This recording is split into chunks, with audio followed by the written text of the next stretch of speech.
where several national bass fishing champions have been crowned. But today, a sport with a little more noise to it. The TNT Monster Truck Challenge at Richmond International Raceway.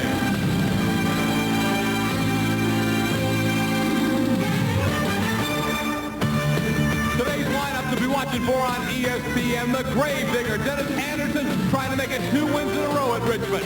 The Equalizer flip, a flashback of things that have happened before to the World Championship truck. The walls and their victims, and it is the tightest course we'll run on.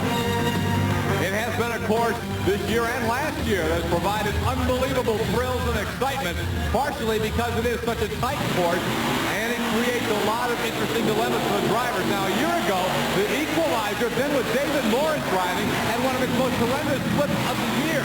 Boy, you see it right there. A scary moment for David Morris, but the Equalizer driver not only came out of this okay, he rolled on to win the World Championship. Army Armstrong standing by with the winner of the first night from 1990 racing at Richmond, Dennis Anderson, the Gravedigger. Let's take it over to Army right now. Well, thanks, Scott. We're standing with the man of the hour in Richmond, Virginia, last week's winner, Dennis Anderson. And Dennis, last week you looked like the Dennis Anderson Gravedigger of old. Yeah, we came out and, I drove a little different style. It was a pretty good course for me on stuff. The course was a little narrow. We had those walls to worry about, but I laid down some good straight passes, and that's what it took to win. Let's talk about those walls. The walls at this track, the only track where you run where it's such confined walls. Okay, you only got like 5 or 6 feet outside of the cars. That intimidates a lot of the drivers. However, you, who are known as one of the most wild drivers in the sport, didn't seem to bother at all. You went straight as an arrow. Yeah, well, I tried a few things in qualifying, and it worked pretty much. So I just, I raced the rest of the night like that, and it worked for me. And the past 2 years here, every year I jumped this wall, and the wall will do some damage to the truck. And I wanted to go away as a winner and stay off that wall. This is what happened a year ago in 1989 when the Gravedigger came to Richmond, Virginia, over the wall. You just heard Dennis talking about it. Last week here on ESPN, he was able to stay off of that wall, and that became a critical point. He kept things nice and straight the whole way. The final, he got a little wild, as you saw just a moment ago, but he kept the truck straight. He kept it on all 4 wheels, and he got a huge victory in front of a lot of fans, friends, and family that are here to root the Gravedigger on in Richmond, Virginia at Richmond International Raceway. Well, it's going to be a little tougher to make it 2 in a row. Let's look back at qualifying just a few moments ago. Dennis Anderson, the Gravedigger, by himself qualifying. On the end of the run, he snapped the front drive shaft. Now, we don't know if that's going to be terminal or if he can get it repaired to come into the first round of competition, but certainly it's not going to be as smooth as things were a week ago for the big Gravedigger monster truck of Dennis Anderson. As we look at it again, watch the end of the run. That's where you'll see the problems and something coming out from underneath. Well, what comes out is a shield that actually gets snapped, and they break the drive shaft off on the front end right here. Dennis Anderson's truck is into some trouble. Well, we've documented the problems, the troubles. The question is, can Dennis Anderson get that truck fixed and make it to the first round of competition? Our Chris Chapman is standing by with Dennis Anderson to see exactly what the prognosis is. Dennis, he had some problems on qualifying, broken front drive shaft. Yeah, well, I didn't really qualify that hard. I didn't come off the line, but it's just one of those things. I think the front shaft went away just before I hit the second pile of cars. You going to come back and run it 2-wheel drive? Yeah, I think so. We'll pull the damaged shaft out and see if we can stick another one in, or just replace the yoke and try to go for it. Good luck. All right, thanks. Dennis Anderson, not real happy, but he's going to try. There's the culprit, another broken drive shaft on the Gravedigger. We're coming right back to see if Anderson can make it into the first round of competition. National Raceway in Virginia on the TNT Monster Truck Challenge finds the Equalizer carrying in a 1-point lead over BIGFOOT. The Auto Value King KRUNCH sits 3rd, the Carolina Crusher, Awesome Kong. The USA 1 truck is 6th. Gravedigger is in the 7th spot, followed by Nightlife, Outlaw, and John Swasnewski's Buffalo Tremor. Well, our first round matchup will have the Nightlife truck from Grand Island, Nebraska, facing off against Dennis Anderson's Gravedigger. The Digger ready to go at it. You just saw one of his many fans here in Richmond, Virginia, holding up a sign. A lot of people love the Gravedigger, but they're not going to see a Gravedigger that's at 100%. Gravedigger will only be able to run in 2-wheel drive. He'll be able to run. He'll be able to get some speed, but nowhere near what he's going to need, I wouldn't think, to knock off a top caliber truck like Dave Wysork's Nightlife Chevrolet. Dennis Anderson, no, he really couldn't even get off the starting line. Now he'll pick up some ground here in the middle, but it won't be enough as Dave Wysork's Nightlife goes to an easy victory over the Gravedigger monster truck and Dennis Anderson. The last week here on ESPN was such a high for the Gravedigger racing team. Today, a real downer in front of friends and family as he goes out early in the competition. Dave Wysork knocking him off, and there you see on the second set of cars, Gravedigger not even making a legal pass, so he's not even going to have a shot to come back by virtue of a fast loser rule. You get a good look at it here as Anderson does not hit the second set of cars properly and does not stay on top of the cars, so it's going to be a disqualified run. It's probably a little disappointing after such a great performance last week here in Richmond. Yeah, I am. You know, we ran real hard last week and won in the finals and didn't have any problems with the truck. We knocked one tire off the rim, but that wasn't any big deal. We got it repaired and we were ready to go. And this week, you know, I come out and qualify. I had the fastest qualifying time. Twisted the front shaft. We couldn't get a shaft back in time before I had to run the next round. And I come off the line and I got a little crossed up and I just couldn't do anything with it. Considering running in two-wheel drive, is that about what you expected to do? Yeah, I expected to do a little bit better than that, but I really didn't want to run the truck too hard because if I'd come down a nosedive, you can get in some serious trouble without a front drive shaft. Well, maybe we'll see you as a fast loser. All right, good deal. No, it's official. Gravedigger disqualified and he's out for the night. Equalizer and USA 1 getting ready to go head-to-head. These are the same two trucks that squared off when Equalizer flipped a year ago. Arnie Armstrong talked with Greg Holbrook, even though he wasn't the driver a year ago, to get his thoughts on that race. Greg, last year the Equalizer flipped to Richmond, Virginia. A different driver. You were not in the truck at that time, but does the fact that it flipped here affect you mentally before you get into the truck? No, I mean, that's another driver, and it's another year. You can't think about things like that. We got to block the wall out, and the thought of flipping. Greg Holbrook has not flipped yet in the Equalizer. I'm sure he's hoping it never happens. David Morris flipped here, but it had nothing to do with the wall. So I'm sure when Gary Cook, the owner of the truck, talked with his rookie driver about what happened here last year, he was basically telling him that the problems were basically mechanical. The axle broke, the wheel sheared off, and the truck flipped. It had nothing to do with these walls. There's a thumbs up from Holbrook. He's ready to go against USA 1. Steve Wilkie is in trouble. The USA 1 truck goes over. With the same two trucks from the fireworks of a year ago, and this time it's USA 1 who lands on his roof. Steve Wilkie still trying to get out of the truck. Now the word we're getting is that Steve's talking and is okay. So we should be seeing him popping out of the truck here in just a moment. But wow, what a scary moment. He completely sheared the front axle and both front wheels. That whole assembly is laying, there it is, well behind the USA 1 truck, which is going on down further up the track.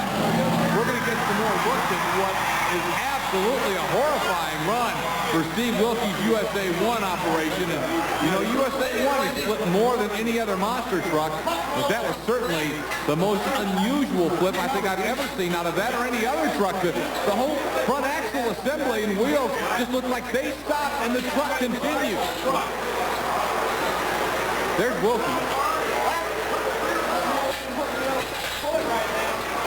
Boy, Steve looks a little shaky, but he's getting out under his own power.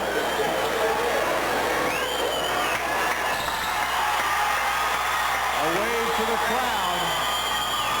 But I'm going to tell you, Wilkie is just looking at, I'm sure, the job ahead trying to repair the USA 1 truck.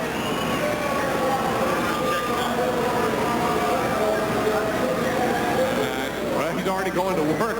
He gets a handshake from the loader operator, and they're going to try and get it straightened out right now.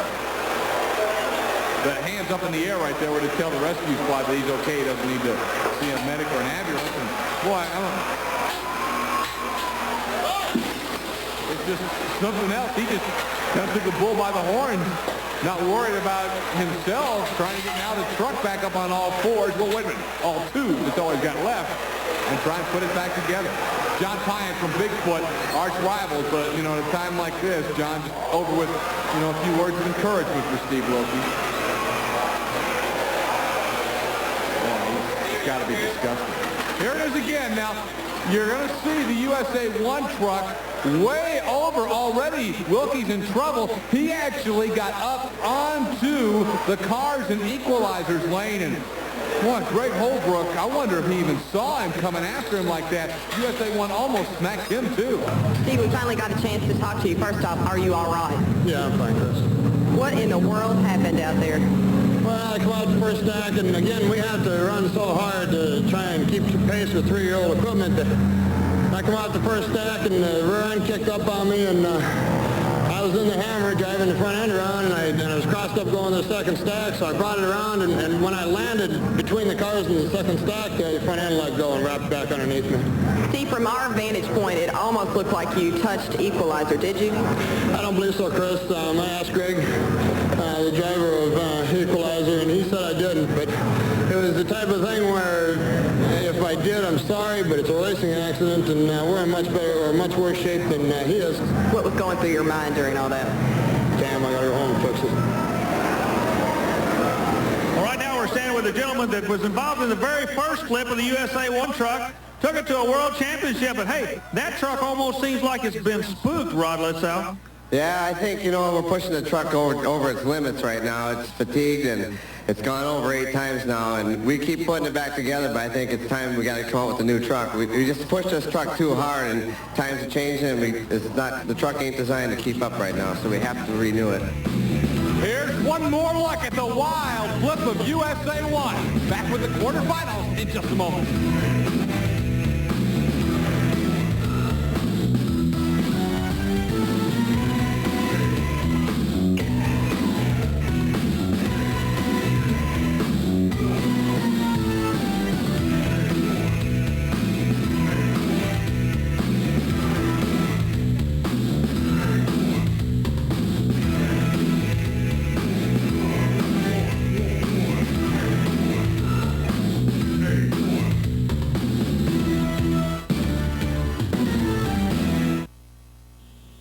Does your life revolve around a few flakes?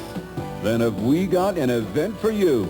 If you love winter sports, don't miss the first Winter Sports Show Spectacular, October 26th through 28th at the Salt Palace. This giant show will have hundreds of exhibits featuring everything that's new in winter sports, from skis to skates, from snowmobiles to snowboards, as well as Utah's biggest ski swap. It's all at the Salt Palace, October 26th through the 28th, the Winter Sports Show Spectacular.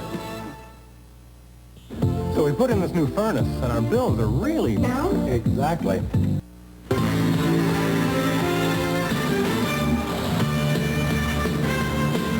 We move into the quarterfinal round of competition here tonight in Richmond, Virginia's Richmond International Raceway, and it's the Auto Value King Crunch Special with Scott Stevens from Woodlands, Texas, squaring off with Dave Wysorik's Nightlife Chevrolet out of Grand Island, Nebraska. What a contrast. The beautiful Nightlife, a truck basically brand new, and the Auto Value King Crunch has had to shed a lot of skin from some recent battles, but is running, and they hope to have it at 100%. Let's listen. Scott, this is Army Armstrong. What's everything looking like? Looks pretty good, Army. In the lane you want to be in? Yeah, pretty much. Dave's going to run good, though. He's running real quick. Boy, you hear the words right before race time from Scott Stevens as he talks with Army Armstrong on two-way radio. Right now, though, he's thinking only about watching for the green light headed to the end of the track as he battles Wysorik. Nightlife Chevrolet.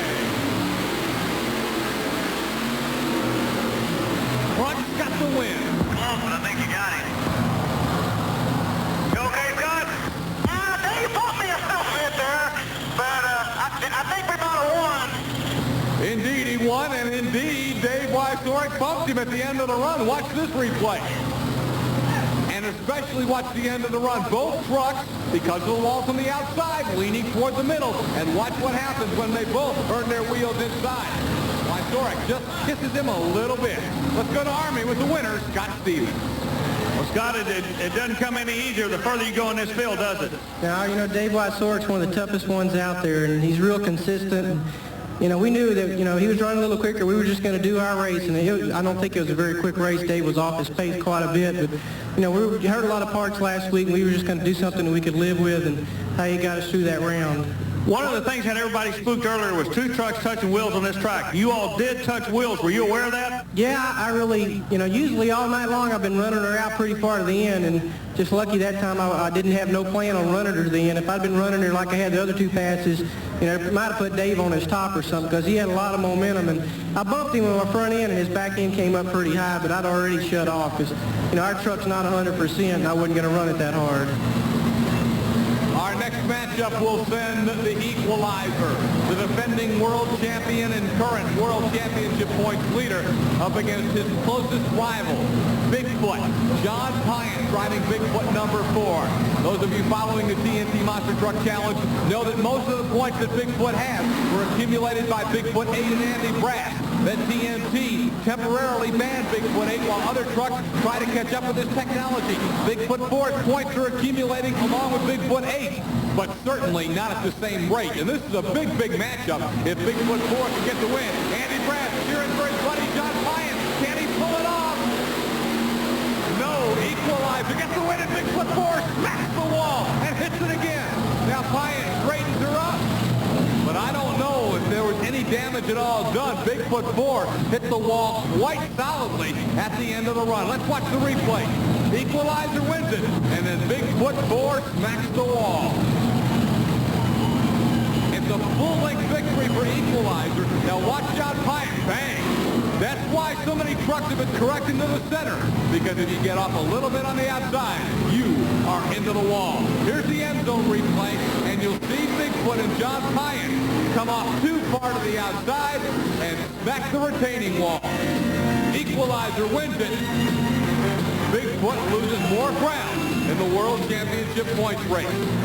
But Greg Holbrook in the equalizer having problems himself. Jerry Cook looking over some damage sustained on that victorious run. And the loader is going to have to tow in the equalizer. We'll find out what his problem is when we come back to ESPN.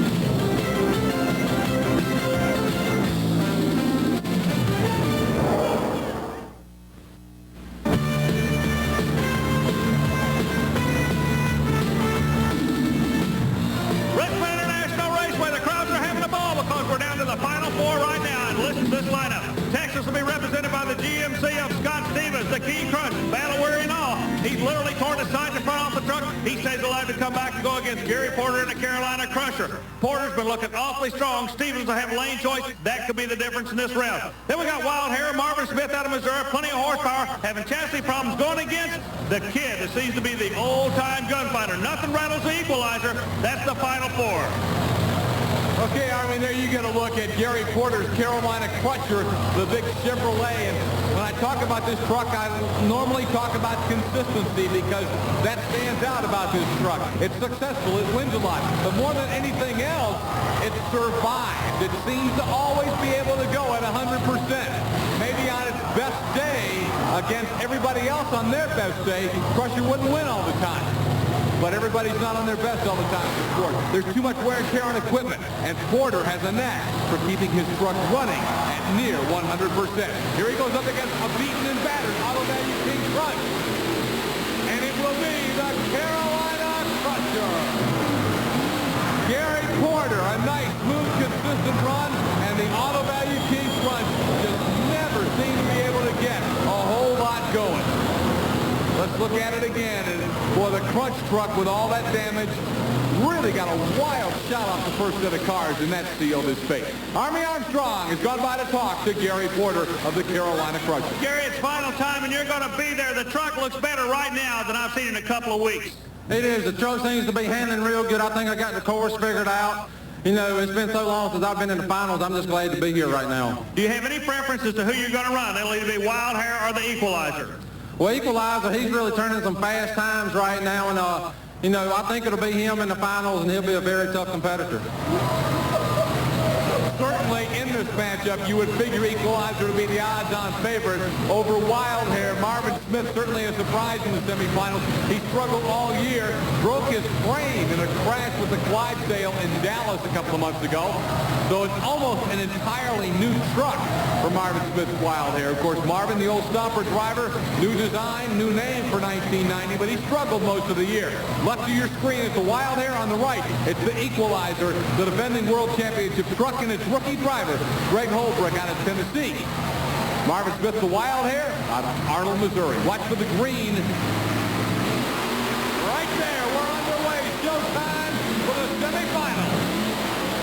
And as expected, the Equalizer has earned a berth in the final matchup. You may remember Equalizer had to be towed off after his quarterfinal run. There was some kind of an oil pressure problem, but it doesn't look like that had any effect on his run here in the semifinals, as the Equalizer looks strong in putting away the Wild Hair. Once again, the victory to Greg Holbrook and the Equalizer. He goes up against Carolina Crusher in the Monster Smash Final, and that is coming up next.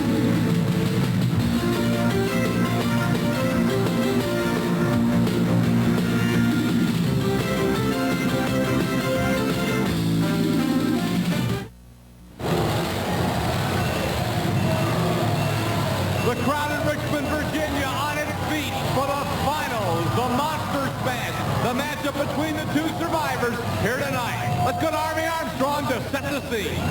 Well, it's final time in Richmond, Virginia, Richmond International Raceway, and these people are going to see a war. We got a kid coming out of Tennessee driving a world champion Equalizer. And you know, if this kid would have been born 100 years ago, I guarantee you, he'd have been a gunfighter. You can just see it in his eyes. He's a straight shooter. Who's he going to be going up against? Gary Porter and the Carolina Crusher. Both drivers have already told us they're going to be in the lanes they want to be in. It's going to be a great final. And of course, Tommy, these are the two trucks that battled for the World Championship a year ago. Equalizer won it, Crusher finished second, and Crusher, with a late start on this 1990 racing season, has kind of very quietly been sneaking up on Equalizer and Bigfoot, while Equalizer had a little struggling part about a month ago during the driver change, and while Bigfoot had the truck change, Crusher's been gaining points. Can he pull a win off here? Yes! The Carolina Crusher with his biggest victory in quite some time on the TNT Monster Truck Challenge manhandled the Equalizer. Let's watch it again. Boy, Crusher with a nice straight shot over that first set. Equalizer looked like he was a little out of shape, and that helped the Carolina Crusher have all the momentum to hit the second set of cars. Gary Porter with a huge victory. Boy, look at him. He's happy to get that one. It's been a while, but Crusher's back in victory lane. Army Armstrong's going to talk with your winner. Gary in the winner's circle. Congratulations. Thank you, Army. I swear it's been a long time since I've been in the winner's circle. You know, it just seemed like, you know, I just couldn't get it all together, you know, at a race, and it finally all came together here, you know, to take the win, and I'm proud of it. The truck looked like it was going good, but this was just not an easy race to win for anybody, was it? It's not. That wall, you know, being so close to everybody is so conscious of the wall, and you really have to be on your toes to drive this course. Congratulations. We're awfully proud of you. Okay, thank you. Gary Porter gained some ground by winning it all at Richmond and the Carolina Crusher, but the Equalizer, by making it to the final, extends his season point lead over Bigfoot. It's now up to 16 points. The Auto Value King KRUNCH third, but Carolina Crusher is reeling him in slowly, and believe me, Crusher's not out of this thing yet with a long way to go. Awesome Kong USA won. Gravedigger, Nightlife, the Outlaw, and the Buffalo Tremor round out the top 10 in the season points challenge. In any kind of motorsport, to be a rookie, you got a lot of pressure on you. This is exactly what happened, I believe. You were pushing that light a little bit, it kind of burped on you, backed on the pedal, and then went after him. Is that what happened? Yeah, I was trying to just get the time of light just right, and it didn't work. I got on it too soon and had to let out of it. Do you ever get excited about anything? You seem so calm and cool. Do you ever get excited about anything? I get a little nervous sometimes before a race, but I try. That really don't bother me. What about the national points chase now? As we're leaving Richmond, man, you're looking awfully good. You're looking a lot better than you did when you came in. Yeah, 2 seconds got us way out ahead of Foot. I believe it really helped us. How about this Porter guy, though? He's starting to flex his muscle and come back when you got... This top 5 is going to be a war before the year's over, isn't it? Yeah, anything can happen here. We could total the truck out or something and just fall completely out of it. You never know. That's all from Richmond, Virginia. Please look for the TNT Monster Truck Challenge again on ESPN.